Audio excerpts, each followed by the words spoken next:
एक प्रश्न पूछने के लिए दोबारा मैं आया। पहली दफा आपकी तबीयत कुछ नादुरुस्त थी, तो गौ माता इतनी पूजनीय है, ठाकुर जी ने पूजा की, माता जी ने पूजा की उसकी, तो कोई भेड़ बकरी ऊंट गट्टा कुछ आवारा दिखता नहीं है। ये गौ माता जहाँ देखो वहाँ आवारा घूम रही है।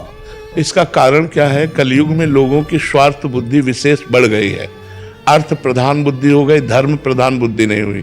धर्म का ह्रास होने के कारण जो हमारा धर्म का मूर्तिमान स्वरूप गौ है उसका तिरस्कार हो रहा है कि गौ सेवा मोक्ष की भी प्राप्ति का हेतु है, क्योंकि स्वयं भगवान श्री कृष्ण ने परब्रह्म परमात्मा होते हुए भी गौएं चराई, गौओं की सेवा की। गौओं का दुग्ध जो है वो हमारे हविष्यान्न में आता है, यज्ञ की पूर्ति होती है, देवता प्रसन्न होते हैं और सारे विघ्नों का नाश होता है। स्वयं भगवान के श्री अंगों में गौ का गोबर लगाकर और गौ की पूंछ से निर्विघ्नता का प्रमाण दिया जाता था। तो ये गृहस्थ लोग जो आज दुखी अशांत, भाई भाई में झगड़ा, पूरे घर में अशांति छाई, उसका कारण यही है, धर्म का लोप हो जाना। अगर एक गाय एक बछड़ा आंगन में बछड़ा कूद रहा है और गाय के गोबर से लिपा हुआ आंगन है और गौ के दूध से भगवान का भोग लग रहा है तो सारे विघ्न नष्ट हो रहे हैं। लोग जान नहीं पा रहे हैं, लोगों की स्वार्थ बुद्धि हो रही महाराज, इसलिए हमारी गौओं की दुर्दशा हो रही है।